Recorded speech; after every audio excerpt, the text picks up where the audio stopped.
ನಾಗರಾಜ್ ಅಂತೇಳಿ ಕಡಲೆಗುದ್ದು. ಈ ಘಟನೆ ನಡೆದು ಏನಪ್ಪ ವಿಚಾರ ಅಂತಂದರೆ, ಅವರು ವೀರಭದ್ರಪ್ಪ ಅಂತಕ್ಕಂಥವ್ರು ಎತ್ತಿನ ಗಾಡಿಯಲ್ಲಿ ಬಂದರು.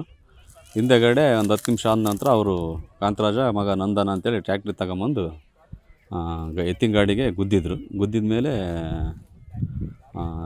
ಇವರು ಈರಣ್ಣನ ಮಗ ಇದ್ದರು, ಅವ್ರು ಅತ್ಲಾಗೊಬ್ರು ಇತ್ಲಾಗೊಬ್ರು ಓಡೋದ್ರು. ಅವರೆಲ್ಲ ತಪ್ಪಿಸ್ಕೊಂಡ್ರು. ವೀರಣ್ಣನೂ ಸಿಕ್ಕ ಮುಚ್ಚಿನ ಕಡಿದ್ರು. ಇದು ಯಾಕೆ ಹಿಂಗೆ ಕಡಿತದಾರಲ್ಲ, ಏನಿದು ಅಂತೇಳಿ ನಾನು ತೋಟದಾಗಿದ್ದೆ. ಗಳಗಳಿಂದ ಮೇಲಿಂದ ಬರತ್ತಿ ಅವರು ಟ್ಯಾಕ್ಟ್ರಿ ತಗೊಂಡು ಅವನು ಮಗ ಹೋದ ನಂದನ ಕುಮಾರ. ಕಾಂತರಾಜನ ಈ ಕಡಿಕೆ ಹುಣಸೆಕಟ್ಟೆ ಕಡಿಕೆ ಹೋದ.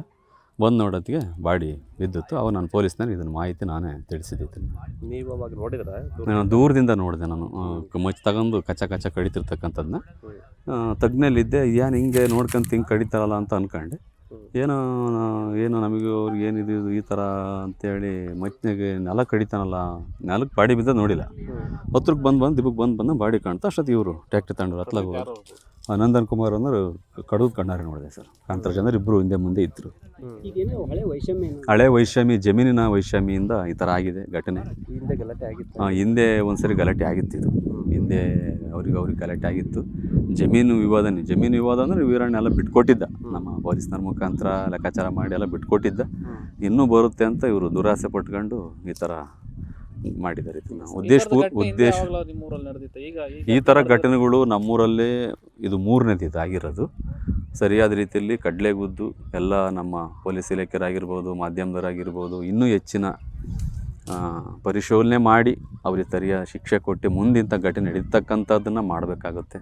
ನೀವು ಜಮೀನುಗಳು ಭಯ ಆಗುತ್ತಾ ಈ ಥರ ಘಟನೆ ಆದಾಗ? ಸರ್, ಈಗ ನಮ್ಮದು ಜಮೀನು ಇಲ್ಲೇ ಇದೆ. ಮುಂದೆ ನಮಗೂ ಇಂಥ ಘಟನೆ ಬಂದರೂ ಬರ್ಬೋದು. ಯಾಕೆಂದರೆ ಅವ್ರ ವಿರುದ್ಧ ನಾವು ಸಾಕ್ಷಿ ಹೇಳ್ತೀವಿ ಅಂದರೆ, ಅವ್ರ ವಿರುದ್ಧ ನಿಂತ್ಕೊಂತೀವಿ ಅಂತಂದರೆ ನಾಳೆಗೆ ನಮಗೂ ಈ ಸ್ಥಿತಿ ಬಂದರೂ ಬರ್ಬೋದು. ಹೇಳೋಕ್ಕೆ ಬರೋಲ್ಲ. ಯಾಕೆಂದ್ರೆ ಆ ಮಚ್ಚು ಹಿಡ್ಕೊಂಡು ಯಾವಾಗಲೂ ಓಡಾಡ್ತಾ ಇದ್ದವು. ನಂದಕುಮಾರ ಅಂತಕ್ಕಂಥನು ವೀರಣ್ಣನ ಕಡಿಬೇಕು, ಕಡಿಸ್ಬೇಕು ಅನ್ನೋದು ಅಪ್ಪ ಮಗಗೆ ಕುಟುಂಬ.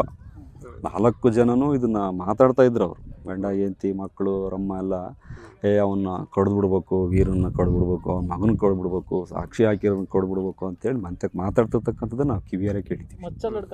ಮಚ್ಚು ಹಿಡ್ಕೊಂಡು ಎನಿ ಟೈಮ್ ಬೈಕ್ ಹೊರಟು ಅಂದರೆ ಮಚ್ಚು ಕೈಯಾಗಿ ಉದ್ದೇಶಪೂರ್ವಕವಾಗಿ ಸ್ಕೆಚ್ ಹಾಕಿದ್ದಾರೆ. ಇದನ್ನು ಹಿಂಗೆ ಹೋಗ್ತಾನೆ, ನಾವು ಹಿಂಗೆ ಹೋಗಿ ಟ್ಯಾಕ್ಟ್ರಿ ತಗೊಂಡು ಹೊಡಿಬೇಕು ಅಂತೇಳಿ ಮಾಡಿರ್ತಕ್ಕಂಥ ಕೊಲೆ ಇದು. ನಾಗರಾಜ್ ಅಂತೇಳಿ ಕಡಲೆಗುದ್ದು. ನಮಗೂ ಭಯನೇಯ.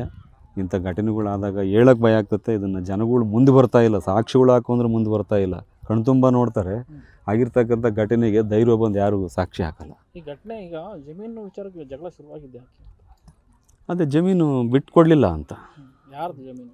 ವೀರಣ್ಣರ ಜಮೀನು ಕಾಂತರಾಜು ಬಿಟ್ಕೊಡ್ಲಿಲ್ಲ ಅಂತ. ಬಿಟ್ಕೊಟ್ಟಿದ್ದ ಆಲ್ರೆಡಿ. ಯಾಕೆ ಬಿಟ್ಕೊಡ್ಬೇಕಾಗಿತ್ತು? ಅಳತೆ ಅವ್ರ ಕಡೆಗೆ ಬಂದುತ್ತೆ. ಅದು ಬಿಟ್ಕೊಟ್ಟುದ್ದ ಬಿಟ್ಕೊಟ್ಟ ಮೇಲೂ ಇನ್ನೂ ಒಂದು ಸ್ವಲ್ಪ ಬರ್ತದೆ ಅಂತ ಜಗಳ ಸ್ಟಾರ್ಟ್ ಮಾಡಿದ್ದ. ಅಂತ ಇವ್ನು ಬಿಟ್ಕೊಡ್ತೀನಿ ಅಳತೆ JNT ಅಳತೆ ಕೊಟ್ಟಿದ್ದಾರೆ ಮೊನ್ನೆ. ಇವ್ರಣ್ಣೆ ಅಳತೆ ಕೊಟ್ಟು ಬಂದಾನೆ. ಆಯ್ತಪ್ಪ ನೀನು ಇನ್ನೂ ಬರುತ್ತಾ, ನಾನು ಬಿಟ್ಕೊಡ್ತೀನಿ, ಜಮೀನು ಬೇಡ, ನನ್ನ ಬದುಕು ಸಿಕ್ಕರು ಸಾಕಿರೋನು ಒಬ್ಬ ಮಗ ಅಂತೇಳಿ ಅವ್ನು ಭಾಳ ಸಂಭಾವಿತವಾಗಿ ಹೇಳ್ತಾ ಇದ್ದ. ಆದ್ರೂ ಈ ಘಟನೆ ನಡೆದು ಬಿಡ್ತಾ ಸರ್.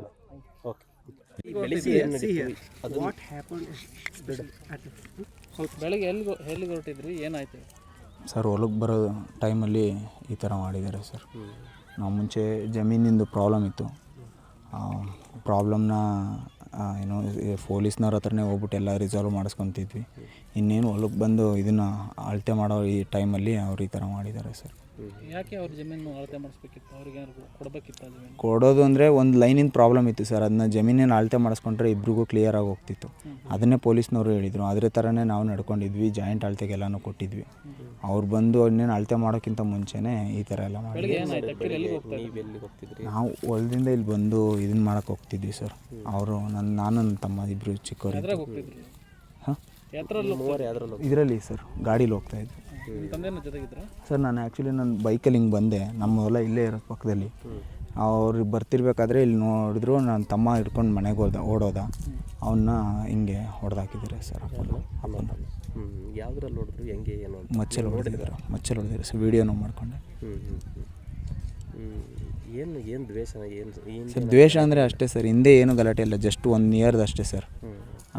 ಏನೋ ಇದ್ರದ್ದೇ ಜಮೀನಿದೊಂದು ಇದಕ್ಕೆ ಅಂತ ಒಂದು ಲೈನಿಂದ ಅಷ್ಟೇ ಪ್ರಾಬ್ಲಮ್ ಇರ್ತಿತ್ತು ಸರ್. ಯಾರು ಹೊಡೆದ್ರು? ಅವ್ರ ಮಗ ಸರ್. ಏನು ಮಚ್ಚಲ್ಲಿ ನೋಡೋಣ ಅಥವಾ ಮಚ್ಚಲ್ಲಿ ಫಸ್ಟು ಟ್ಯಾಕ್ಟ್ರಿಗೆ ಗುಚ್ಚಿದ್ದಾರೆ ಸರ್ ನಮ್ಮ ಗಾಡಿಗೆ. ಆಮೇಲೆ ಕೆಳಗೆ ಬಿದ್ಮೇಲೆ ಮಚ್ಚ ತೊಗೊಂಬಂದು ಹೊಡ್ತೀವಿ. ಅವಾಗ ನೀವು ಏನು ಮಾಡಿದ್ರಿ? ಸರ್ ನಾನು ನನ್ನ ತಮ್ಮ ಇಬ್ಬರು ಚಿಕ್ಕವರಿದ್ವಿ ಸರ್. ನಾವು ಹಿಂಗೆ ಇನ್ನೇನು ಅವನಿಗೂ ಇದನ್ನು ಮಾಡಿಬಿಡ್ತಾನೆ, ನನ್ನನ್ನು ಕಡಿತೀನಿ ಬಾ ಅಂತೇಳಿ ಹಿಂಗೆ ಕರಿತಿರ್ಬೇಕಾರೆ ನಾನು ಕರ್ಕೊಂಡೋದೆ ಸರ್. ನಾನು ಕರ್ಕೊಂಡು ನನ್ನ ತಮ್ಮಗೆ ಚಿಕ್ಕ ಹುಡುಗ ಇದ್ದೆ ಸರ್, ಅವನು ಕರ್ಕೊಂಡು ಮನೆ ಹತ್ರ ಹೋಗಿ ಊರು ಜನಕ್ಕೆ ಹೇಳಿದೆ ಸರ್. ಕೊಲೆ ಮಾಡಿದಾದ್ಮೇಲೆ ಮಚ್ಚೆಲ್ಲ ತೋರಿಸಿ ಆ ವೀಡಿಯೋನ ರೆಕಾರ್ಡ್ ಮಾಡಿಕೊಂಡೆ ಸರ್. ಕೊಲೆ ಮಾಡಿದ್ದು ನಾನು ಇದನ್ನು ವೀಡಿಯೋನ ಮಾಡಿಕೊಂಡೆ ಸರ್. ಹಿಂಗೆ ಕಡಿತಿದ್ದು ನಾನು ದೂರ ಹೋದೆ. ತಂದೆನ ಕೊಲೆ ಮಾಡುವಾಗ ಹಾಂ ಸರ್. ತಡೆಯಂತ ಪ್ರಯತ್ನ ಮಾಡಿದ್ರು ಸರ್ ಇಲ್ಲ ಸರ್, ನಾನು ಚಿಕ್ಕ ಹುಡುಗ ಜೊತೇಲಿದ್ದ. ನಾವು ಇಳ್ಕೊಂಡು ದೂರ ಹಿಂಗೆ ಹೋಗ್ತಿರ್ಬೇಕಾದ್ರೆ ನಾವು ಮೂವರನ್ನು ತಪ್ಪಿಸ್ಕೊಳ್ಳೋ ಬರ್ದಲ್ಲಿದ್ವಿ. ಈಗ ನಿಮ್ಮ ತಂದೆನ ಕೊಲೆ ಮಾಡಿರೋಂಥ ಆರೋಪಿಗಳಿಗೆ ಏನು ಶಿಕ್ಷೆ ಆಗಬೇಕು ಅಂತ ಕಾನೂನು ಮೇಲೆ ನಮ್ಗೆ ಖಂಡಿತ ನಂಬಿಕೆ ಇದೆ ಸರ್. ಕಾನೂನು ಪೊಲೀಸ್ ಮೇಲೆ ನಂಬಿಕೆ ಇದೆ ಸರ್.